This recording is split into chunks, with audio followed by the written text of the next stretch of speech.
Graça e paz, povo de Deus, presbítero André aqui, mais uma vez, para trazer para vocês a pílula de sabedoria dessa manhã.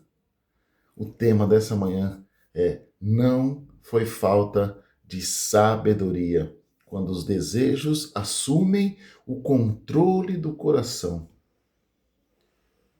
Não foi falta de sabedoria. Pastor Edivaldo, todo o povo da Vitória Plena TV, uma manhã de quinta-feira abençoada, produtiva, blindada e protegida pelo nosso Senhor, Salvador, Protetor e Provedor, Jesus Cristo. Não foi falta de sabedoria, quando os desejos assumem o controle do coração. Sabe de quem nós vamos falar nessa manhã? Você já descobriu sobre quem? Vamos lá? Texto áureo. Eclesiastes 2, do 10 ao 11. Tudo que os meus olhos desejaram, não lhes neguei. Não privei o coração da alegria. Considerando, porém, tudo que as minhas mãos haviam feito e o trabalho que eu tanto me esforçara para realizar, percebi que tudo foi inútil. Foi correr atrás do vento. Não há nenhum proveito no que se faz debaixo do sol. Fortíssimo. A título de introdução aqui, meus irmãos, quando pensamos em Salomão, normalmente nós pensamos em sabedoria. E isso está correto.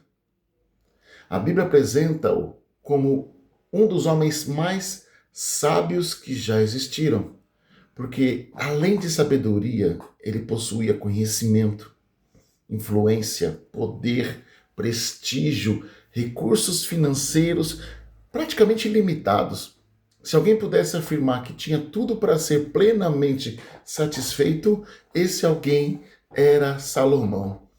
Mas Eclesiastes 2 apresenta uma reflexão surpreendente. O problema de Salomão não foi falta de inteligência, de sabedoria. Não foi falta de dinheiro. Não foi falta de oportunidade. Não foi falta de conhecimento. O problema surgiu quando os desejos passaram a ocupar um espaço que pertencia a Deus. Ele mesmo reconhece: tudo que os meus olhos desejaram, não lhes neguei. Essa é uma frase, meus irmãos, que liga um alerta para todas as gerações. Para todas. Vivemos em uma sociedade que transforma desejos em direitos e impulsos em estilo de vida. Tudo é livre-arbítrio. Tudo é atualização. Até a Bíblia querem reescrever. Meu Deus do céu. A mensagem moderna diz: faça tudo o que tiver vontade. Quantas vezes nós já não ouvimos isso? Faça tudo, a vida é uma só. Siga seu coração, não se limite, viva os seus desejos. Mas a Bíblia nos ensina algo totalmente diferente. Nem todo desejo, porque os desejos vêm da carne, devem ser obedecidos. Nem toda vontade deve ser seguida. Nem tudo o que queremos nos fará bem. Quando os olhos passam a governar o coração, a alma começa a adoecer. Olha que forte isso. Quando os olhos passam a governar o coração, a alma começa a adoecer. Sabedoria sem domínio, meus irmãos, não produz plenitude. Posso ser o mais sábio, mas se eu não tenho domínio próprio, eu não estou pleno. Salomão era sábio, ok, mas uma das grandes lições de Eclesiastes é que o conhecimento sem domínio próprio não é suficiente. Posso ser muito inteligente, mas se não tenho domínio próprio. Ele, Salomão, experimentou prazeres, construções, jardins, riquezas, posses, músicas, projetos grandiosos descritos em Eclesiastes 2 e chegou a uma conclusão desconcertante. Tudo era correr atrás do vento. Por quê? Porque existe um vazio dentro do ser humano que não pode ser preenchido por coisas. O coração, e aqui não é o coração que está batendo, é a sede das emoções. O coração foi criado para Deus. Nada nessa terra vai completar, vai dar plenitude ao seu coração ou à sede das suas emoções.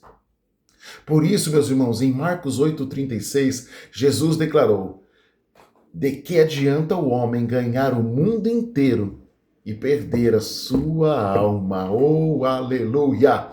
O problema não é possuir coisas, não é problema possuir coisas, prosperar. O problema é quando as coisas passam a nos possuir.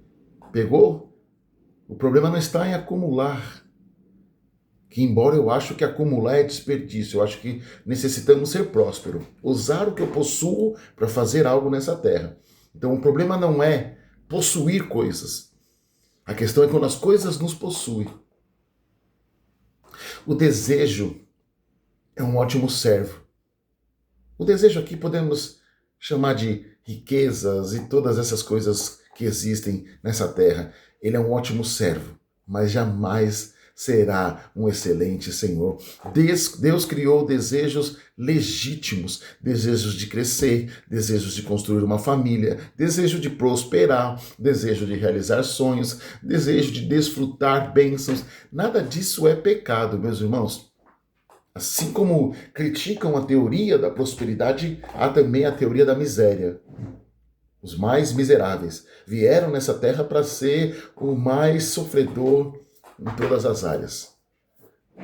Cuidado com isso. Quando isso acontece, o dinheiro nunca é suficiente.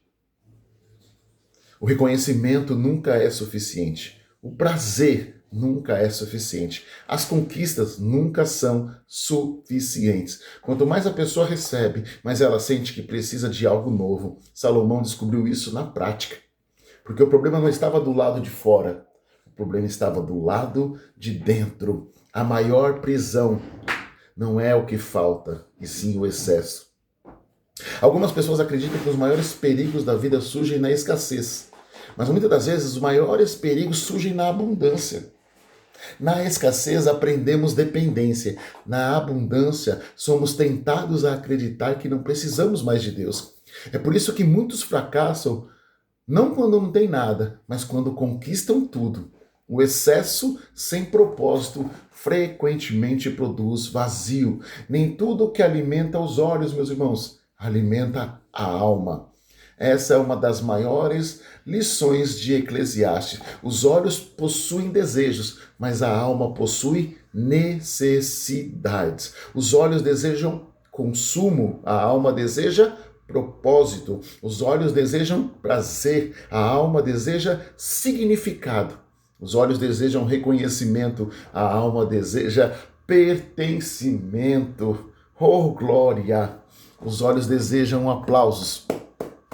A alma deseja paz porque aplausos passam, sucesso passa, fama passa.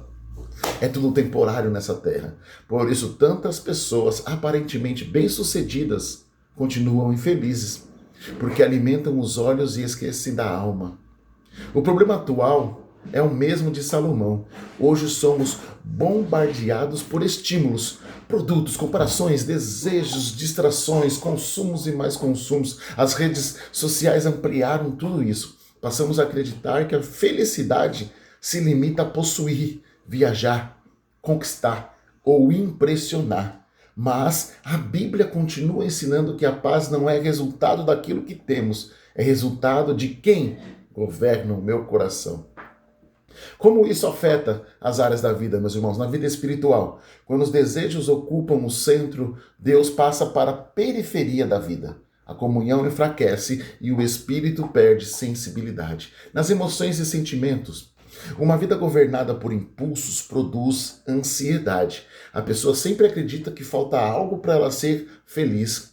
Olha isso pro casamento, meus irmãos. Muitos relacionamentos fracassam porque um dos cônjuges passam a buscar satisfação fora dos princípios de Deus. A ausência de limite destrói alianças.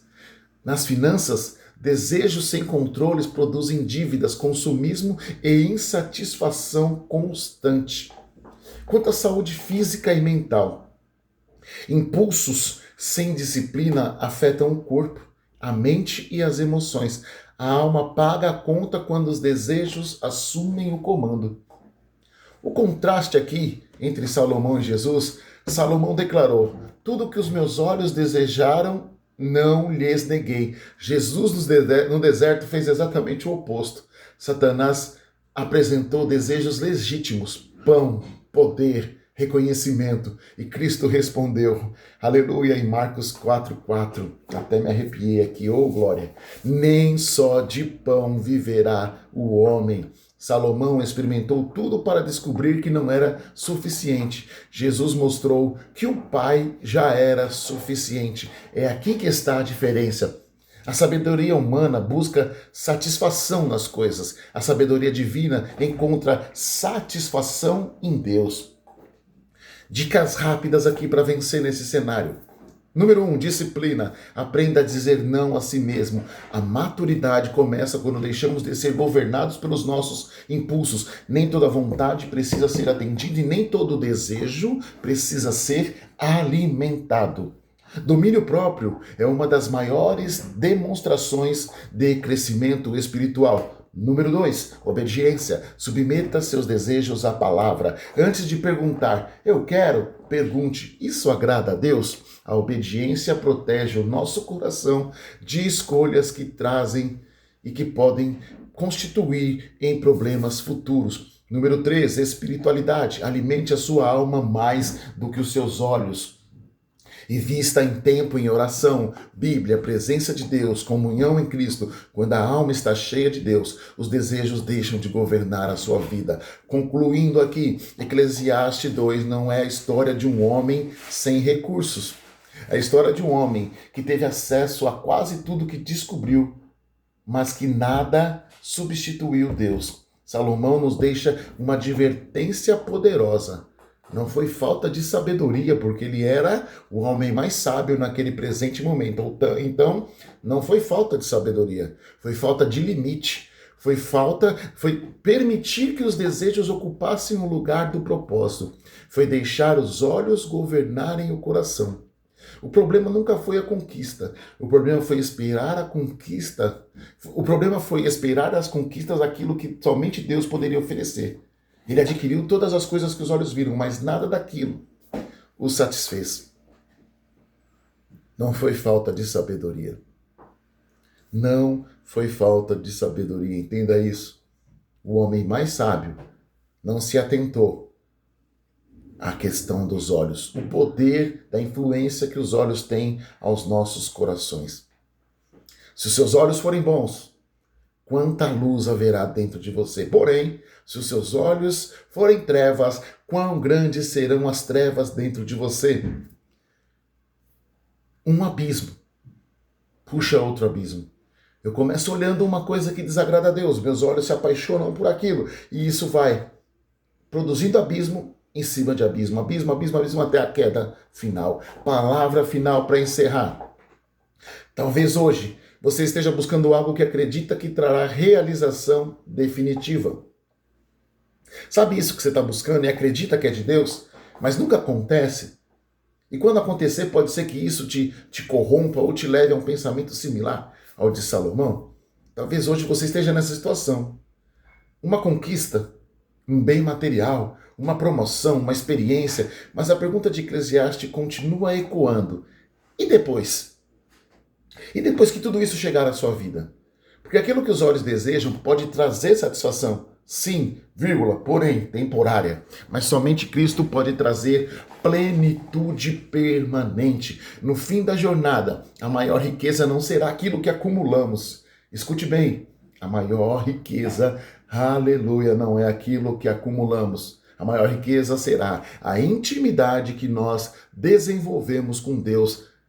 Mateus 6,33, para você gravar na tábua do seu coração. Busquem, pois, em primeiro lugar, o reino de Deus e a sua justiça, e todas essas coisas lhe serão acrescentadas. Oh, glória a Deus! Frase de encerramento. O problema não é conquistar. Eu falei isso por diversas vezes lá para cima, no início. da nossa narrativa aqui. O problema não é conquistar, grave isso. Não estou criticando a prosperidade. O problema não é conquistar. O problema é quando os olhos começam a mandar no coração. Porque quando o desejo governa a vida, a alma paga a conta. Mas quando Cristo governa o coração, até as conquistas encontram o seu verdadeiro lugar. Tudo aquilo que eu conquisto e adquiro debaixo da instrução e orientação e direção do Senhor não traz dor, não traz perca, não traz direção equivocada que me afasta de Deus. Conquistei tal coisa, mas isso está fazendo com que eu vá por uma outra linha. As conquistas direcionadas por Deus não trazem dores. Não foi falta de sabedoria. Grave isso no seu coração. Não estou criticando Salomão. Quem sou eu para tal coisa? Mas não foi falta de sabedoria. Muito foi, sim, porque ele deu o governo aos desejos e não a direção a Cristo Jesus. Meus irmãos, essa foi a pílula de sabedoria desse dia que o Senhor preparou para nós. Pastor Givaldo, volto para ti. Essa manhã eu creio que Deus nos alimentou e nos capacitou em nome de Jesus. Tenha uma semana abençoada e produtiva em nome de Jesus.